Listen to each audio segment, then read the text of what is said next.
బ్రహ్మదేవునికి ఆలయాలు ఎక్కువ ఎందుకు ఉండవు? శివుణ్ణి, విష్ణువుని పూజించినంతగా బ్రహ్మదేవునికి పూజలు ఎందుకు జరగవు? శివుడు బ్రహ్మదేవునికి పెట్టిన శాపమేంటి? ఇవన్నీ నేను మీకు ఈ వీడియోలో చెప్తాను. అసలు బ్రహ్మదేవునికి ఆలయాలు ఉండకపోవడానికి కారణమేంటి? ఇవన్నీ చెప్తాను. సో, వీడియోని స్కిప్ చేయకండి. ఛానల్‌ని సబ్స్క్రైబ్ చేసుకొని సపోర్ట్ చేయడం మాత్రం మర్చిపోకండి. మీరు సపోర్ట్ చేస్తేనే మీ ముందుకు మరిన్ని ఇలాంటి వీడియోస్‌నైతే తీసుకురాగలుగుతాను. ఒకానొకప్పుడు బ్రహ్మ, విష్ణుదేవుల మధ్య ఒక చర్చ జరుగుతుంది. నేను గొప్ప అంటే నేను గొప్ప అనే వివాదం ఏర్పడుతుంది.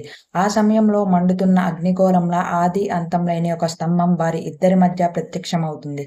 అప్పుడు ఆ స్తంభం నుండి ఒక మాట వినిపిస్తుంది. ఎవరైతే ఈ స్తంభం యొక్క ఆది, అంతం కనుక్కుంటారో వాళ్ళే గొప్పవారిగా గుర్తింపు తెచ్చుకుంటారు అని వినిపిస్తుంది. ఆ మాట వినగానే బ్రహ్మదేవుడు పక్షిగా రూపాంతరం చెంది ఆ స్తంభం యొక్క ఆది కనుగొనటానికి పైకి ఎగరగా, విష్ణువు వరాహ రూపం దాల్చి ఆ స్తంభం యొక్క అంతం కనుగొనటానికి వెళ్తాడు. ఇద్దరూ స్తంభం యొక్క ఆది, అంతం కనుక్కోలేకపోతారు. ఎక్కడి నుంచి మొదలయ్యారో అక్కడికే తిరిగి వస్తారు. ఇంతలో ఆ స్తంభం నుంచి శివుడు ప్రత్యక్షమవుతాడు.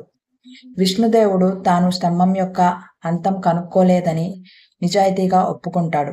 బ్రహ్మ మాత్రం తాను స్తంభం యొక్క ఆది కనుక్కున్నట్టు అబద్ధం చెబుతాడు.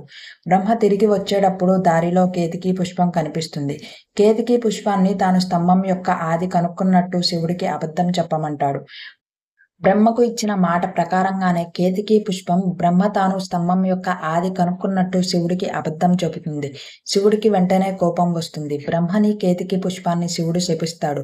బ్రహ్మకి ఇచ్చిన శాపం ఏంటంటే, ఇకపై నువ్వు పూజింపబడవు అని శివుడు బ్రహ్మని శపిస్తాడు. అలానే కేతకీ పుష్పాన్ని కూడా శపిస్తాడు. ఇకపై నిన్ను పూజకి ఉపయోగించరు అని శపిస్తాడు. ఇందు కారణంగానే మనకి కేతకీ పుష్పాన్ని పూజలో ఉపయోగించరు. బ్రహ్మని పూజించకపోవడానికి కూడా కారణం ఇదే. ఈ వీడియోని మీ ఫ్రెండ్స్ అండ్ ఫ్యామిలీ మెంబర్స్ కూడా షేర్ చేసి ఛానల్‌ని సబ్స్క్రైబ్ చేసుకోవడం మాత్రం మర్చిపోకండి.